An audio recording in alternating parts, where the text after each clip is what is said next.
Hello and welcome to Krakin Krakoa number 2. This is The Secrets of House of X. Krakin Krakoa is a series I'm watching here over on Comic Book Herald Network in an effort to explain and dive into and honestly just enthuse passionately about the Jonathan Hickman written House of X, Powers of 10, and the X-Men line from here on out.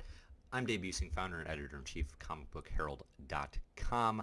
I am writing a whole bunch about House of X and Powers of 10. I've got reading orders and guides and road to the event up on the whole Comic Book Herald network. You can find it on YouTube, on comicbookherald.com, all sorts of stuff. I'll include links in the show notes here as well. But the Krakin Krakoa series is named for Krakoa, is the island and sort of these gateways that are proposed in the very beginning of House of X. And basically what I'm saying is understanding this new habitat, this new world of X-Men that is starting here in 2019. Before I go any deeper, it should be very clear that this is the secrets of House of X, okay? This is me honing in on references and points that are made in these comics that more often than not call back to either Jonathan Hickman written Marvel Universe comics or comics that are clearly influential on his writing and on his focus. So it is going to include spoilers. If you haven't read House of X number 1, Powers of 10 number 1, or House of X number 2, which are all the issues that have been released as I'm recording this, then I would recommend that you do so before watching unless you're not worried about spoilers.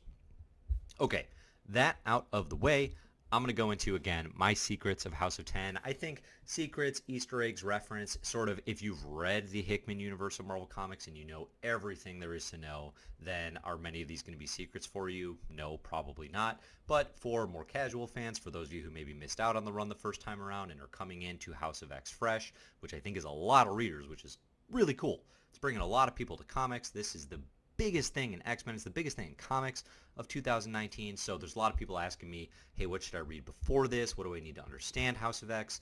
And I'm going to talk through some of those details that hopefully can augment your own experience of enjoying the comic. I find it that when you understand these references, a lot of times it's not like necessary to understanding literally beat by beat the plot, but it gives and provides value for your own enjoyment of like, oh man, there's this world and these ideas that make this extremely, extremely fun. So let's get into it. Again, it's going to be some history, some background. I'm going to start at the top with reference number 1, Cerebro. And this is something that has been, and no, I'm not mispronouncing that, Cerebro is the predecessor, okay? Yes, there's Cerebro, which is what Charles Xavier uses, like pretty famously in the X-Men movies, of course throughout X-Men comics, dating way back to the Silver Age's origins by Stan Lee and Jack Kirby.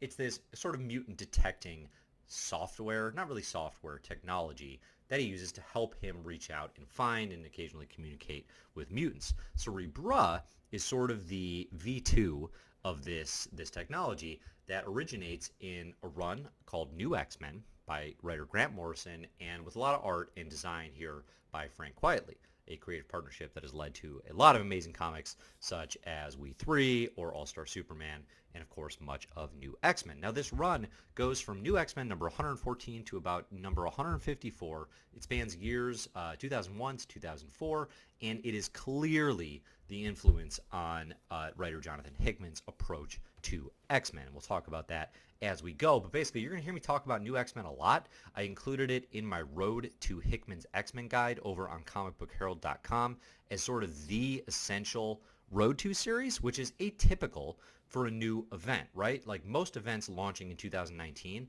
my CBH Road to is going to look back at the comics that were relatively close in proximity, you know, events and things that have happened that are setting the stage here.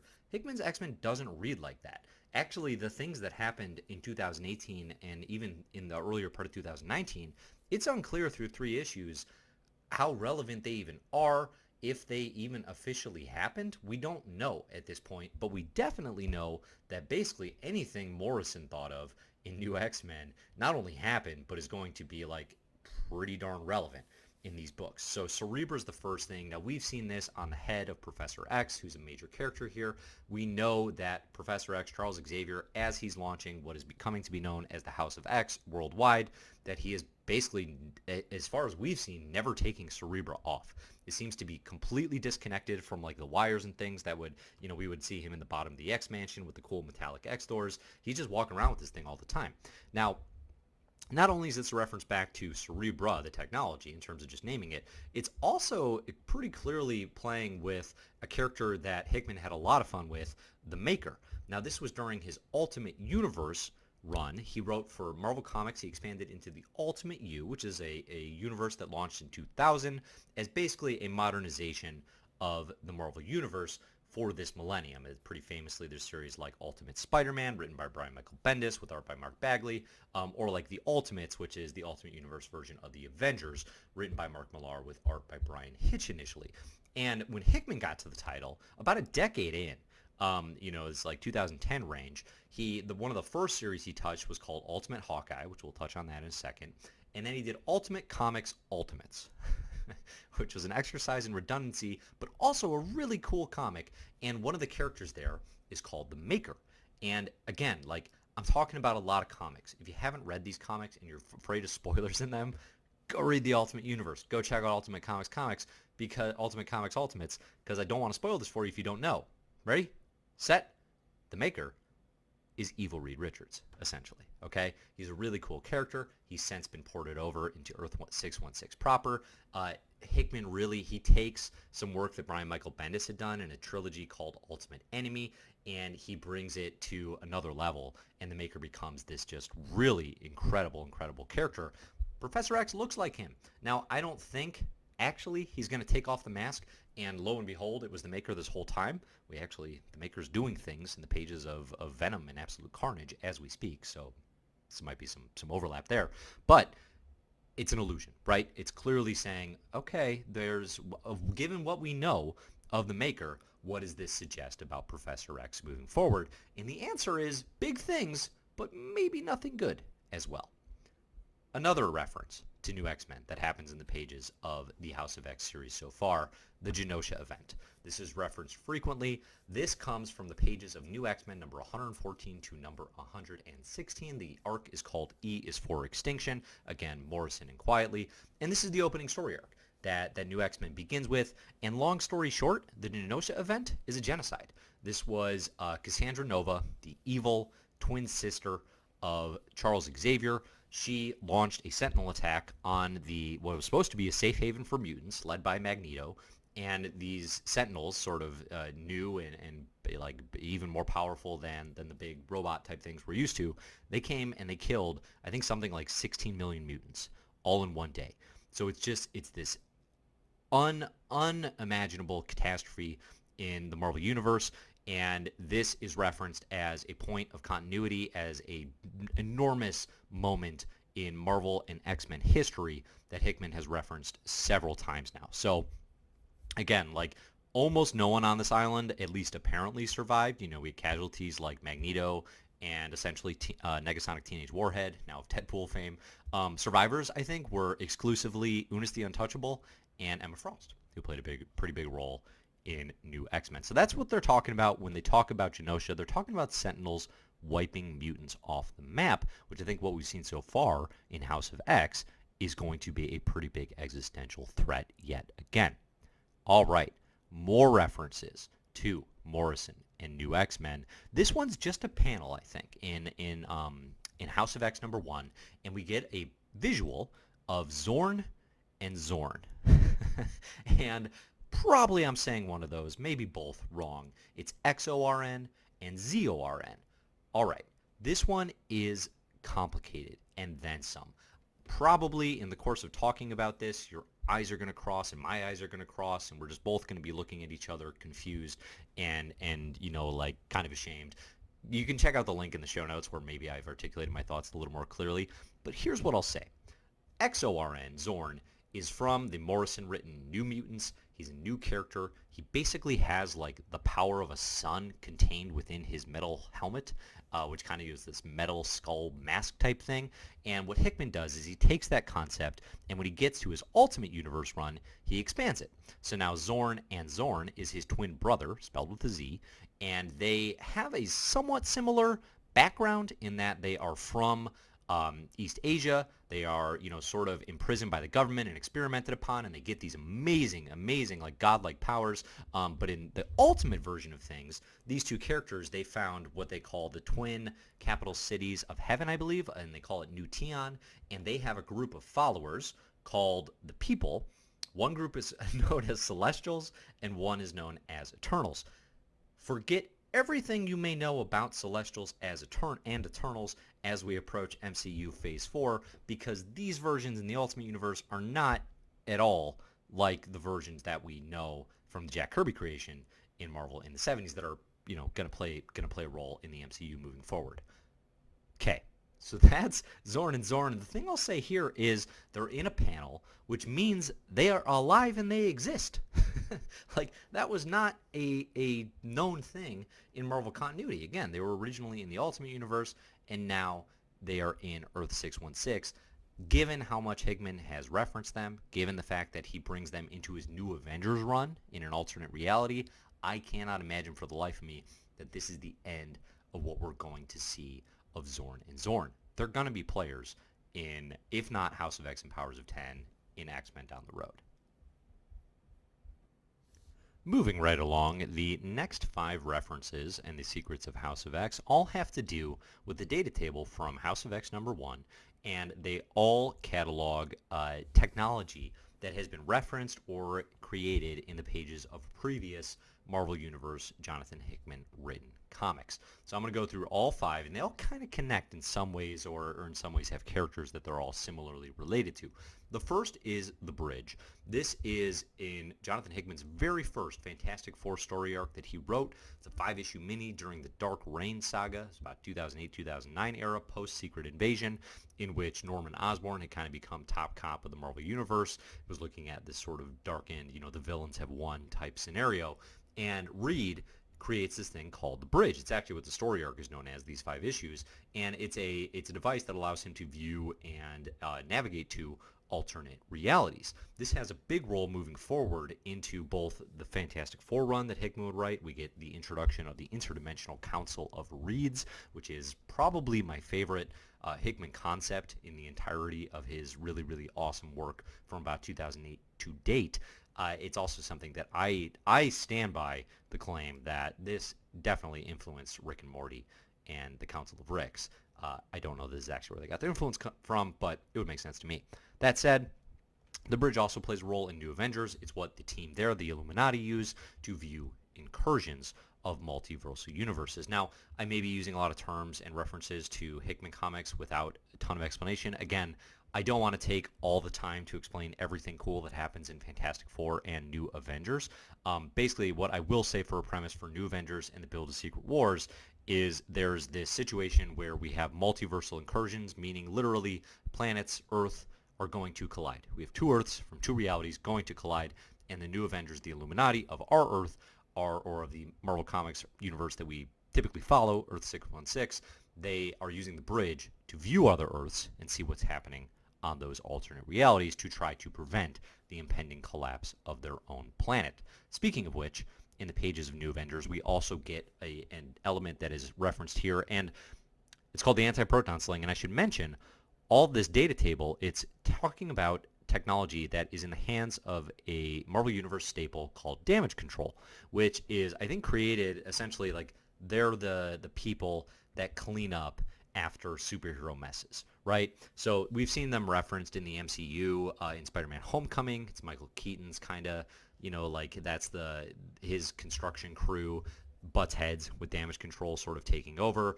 It's somewhat different, a little more comedic take on it in the comics pages, but for our purposes, now they have advanced to the point of they're like kind of housing all of this technology, and we don't really know. I think there's a sinister like suspicion that the people who have access to damage control are maybe a little more shadowy, maybe working against mutants more than we'd expect, which is not good because, as we're going to talk about, this is a lot of extremely powerful tech. Anti-proton sling, this is something that Black Swan, a character from New Avengers, uses to launch an antimatter bomb at a planet and destroy it. It's reverse engineered by Reed Richards and T'Challa. Then we get to two really cool ideas from Fantastic Four and into New Avengers. There's a lot of overlap here. This is Soul's Anvil and Soul's Hammer. And these are both like giant, god-killing, power-level weapons. Soul's Anvil is something that was created by the Interdimensional Council of Reeds. I think we were introduced to it back in FF number 3. And this one is rumored to have killed a Beyonder, which, if you're not familiar with Beyonders, think God, but with a dope white jumpsuit and killer Jerry curl. And it's very, very powerful. We also see Soul's Hammer, which is a version of this. It's a Dyson sphere, which is an actual technology thing that hypothetically could exist. I've looked up in the course of trying to explain this because I don't know a thing about the actual tech here, which is one of the cool elements of these Hickman pulling in references. Like, some of this is based in real tech and real hypothetical ideas. A Dyson sphere that is built by Tony Stark for the most part, with Reed Richards and T'Challa, of course, helping over the course of being involved with the Illuminati. So Soul's Hammer is like, it kind of gets used as like a giant laser gun powered by the sun to wipe out an entire Shi'ar fleet deep into New Avengers during the Time Runs Out arc. I don't know that that's going to have happened in this continuity. I'm still unclear if Time Runs Out is like a thing that people remember in the build to Secret Wars. I kind of feel like it is. Either way, very, very powerful weapons. The final one is a multiversal beacon. This one's a little more straightforward. This is a Reed Richards invention that basically allows you to communicate between not alternate realities, between multiverse, Earths, between multiversal planets. Okay, from there, there's more. Let me see. We got one, two, we got three more. And all of these are more X-Men focused as opposed to, previous Hickman works focused. So the idea here is there's another chart, and these data pages in House of X are amazing. I mean, the coolest thing, I think, so far about this series is these data pages and these annotated guides. It's like the comic is explaining to you as it goes. It's creating its own encyclopedia. It's creating its own like Wikipedia entries, except they're visually stunning and way more cool than anything on actual Wikipedia. It's providing you with information. What I'm doing is providing a secondary level of information that can explain some of those data pages, because if you don't know some of the references, they're not, expanded within that unit. Of course, being on a print comics page, you can't actually click into, for example, on the Omega Mutants list, the character Mr. M, who is referenced there and is the deepest cut of the Omega level mutants. I love the explanation for how Hickman is very clearly defining what does it mean to be an Omega level mutant, what does it mean to have a power set that cannot be superseded. I think, there are familiar references there like Jean Grey and Magneto, but Mr. M is somebody who does not have a long history in the Marvel Universe at all, and most X-Men fans, I'm just going to say it, probably have not read the comics that he's in. Like, the percentages here are going to be small because he's just in such a small amount. He debuted in a 2004 series called District X and then played a role in the Decimation era X-Men. This is post House of M. You had events that led to the diminishing amounts of mutants in the Marvel Universe. Mr. M is one of the few who retained his power set, and he plays a role in the story arc called Decimation, I believe in a series called the 198, which is a reference to only the 198 remaining mutants in the Marvel Universe at this time, which would be about 2005, 2006, our timeline. Mr. M, basically, he's got godlike abilities. It's reality warping and energy projection. It's all over the map. I think he has not come up yet. I could very easily see Mr. M playing a role in Hickman written comics for two reasons. One, he's got kind of Molecule Man vibes, who Hickman had a lot of fun with in Secret Wars. Molecule Man, of course, Owen Reese is this character who can basically do anything. Like, he can just, to his whim, he can reconstruct molecules. Mr. M has kind of a similar vibe, except he's way less sort of sheepish and nervously anxious. and he's more nebulous and enigmatic. Like I don't, still having read these comics, I don't have a great sense of really what he's about. He's definitely got sort of hero, villain, anti-hero vibes. We don't totally know, but he does have occasionally friendly relations with the X-Men in the limited interaction we get. So I thought that was a cool reference because I think that's a character not a lot of people would be familiar with. Speaking of which, there's a character that I actually am familiar with that I didn't realize it was, and that was in the DNA table that in Powers of X, or Powers of 10, excuse me, that explains how Rasputin was put together by Mr. Sinister. So basically you have, here's the DNA chart of all the X-Men that were pulled into creating this future mutant that we learn in the pages of Powers of 10 were created by Mr. Sinister. The Rasputin model is created with a bit of Bane. Not B-A-N-E, right? No DC villains here, but B-A-I-N, not the Capital Company. Apparently this is Gunther Bane. I didn't know who Gunther Bane was because I know him as Unis, aka Unis the Untouchable. And this is in fact a reference to Unis the Untouchable, and the power set that's referenced there is his force field. So I think a lot of X-Men fans probably know Unis. He's one of the sillier, I think kind of goofier Silver Age constructs. He just has a force field and kind of can't be touched. But apparently his real name, which I did not know off the top of my head, is Gunther Bane. So, you know, good for Gunther getting in there among 4 mutants I recognized quite easily. Okay. Here's the biggest one of the bunch. This is based on House of X #2, which is one of the more amazing comics I've read in recent years, certainly, and definitely of 2019. I mean, it's going to go down, I think, as one of my favorite issues of the year, and this is The Uncanny Life of Moira X. Again, I said it up front. I'm going to say it again now. I'm going to spoil a big revelation here from House of X #2 if you haven't read this.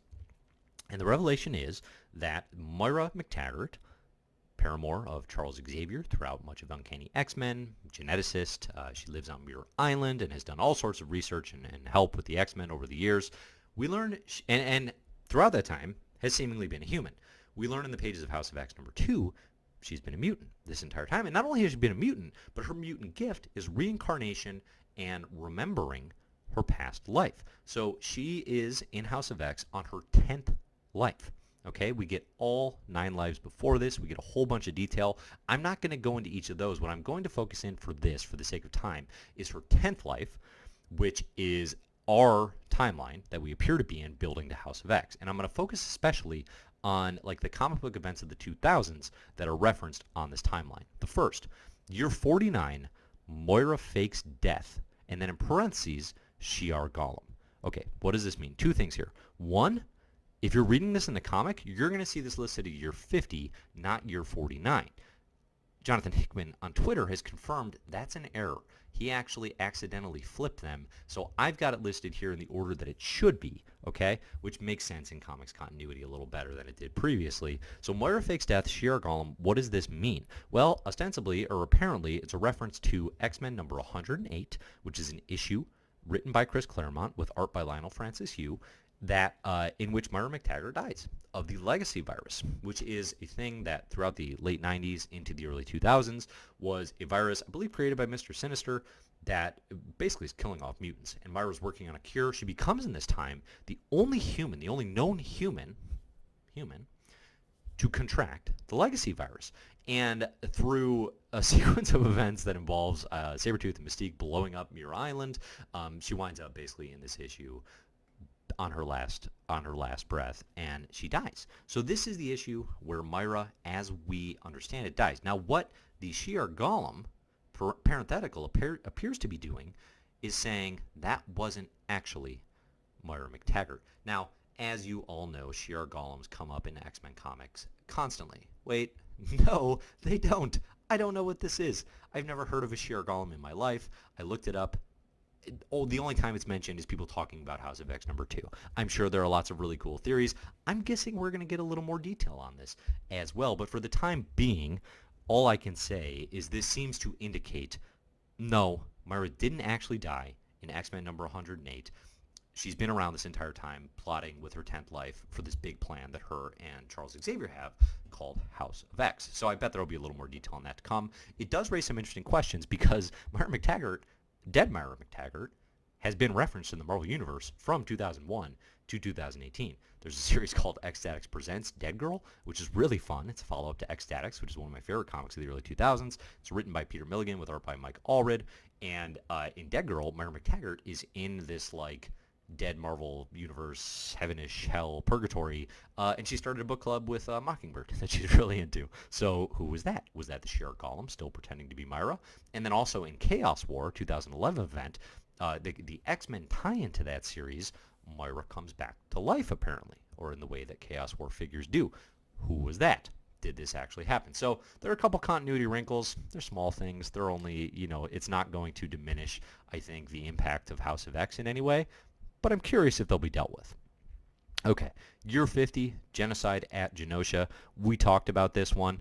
I think one of the biggest things it does is in Year 52, we get House of X referenced. So what it does is it contextualizes how far is House of X and Hickman's vision for the X-Men from Morrison's new X-Men.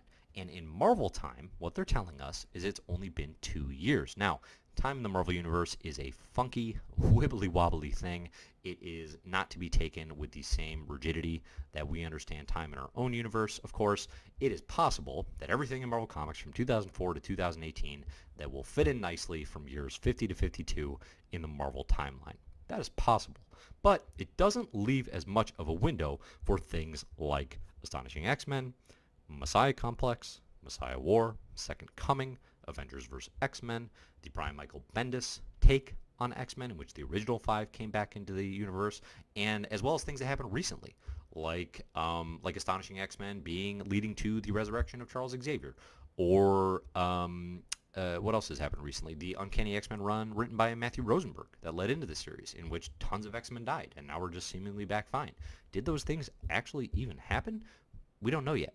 And this tells us, I think, it doesn't tell us whether they happened, but it tells us that, and it's something you can kind of pick up contextually, the thing that Hickman, as a storyteller, cares about are the big ideas in the X-Men comics that Grant Morrison wrote. That is very, very clear. Those are the touchstones for this run. Everything in between, so far, largely untouched. We'll see. Unless it's his own work that he did. So that could be, I think, a problem for some fans. For myself, as a huge fan, I'm not particularly bothered by it. I also think there's a lot of runway ahead to begin working those things in. So we'll see if that actually happens. So there you have it. Those are my picks, Comic Book Herald's picks, for the Secrets of House of X, numbers 1 and 2, and of course Powers of 10, number 1. I hope you're enjoying the series. I hope you're enjoying the discussions here. Again, I'm Dave. You can find me anywhere at Comic Book Herald. You can come check out the writing and all sorts of House of X content on comicbookherald.com. Keep checking out Best Comics Ever for the podcast, or YouTube, or Comic Book Herald channel for videos in which I'll be continuing, I think, this Krakin Krakoa series and trying to offer some explanation and theories and just my own, again, enthusiasm for what's happening in the X-Men universe, because it's the best time to be an X-Men fan probably all decade, and that's pretty cool. So thanks everybody for listening, and enjoy the comics.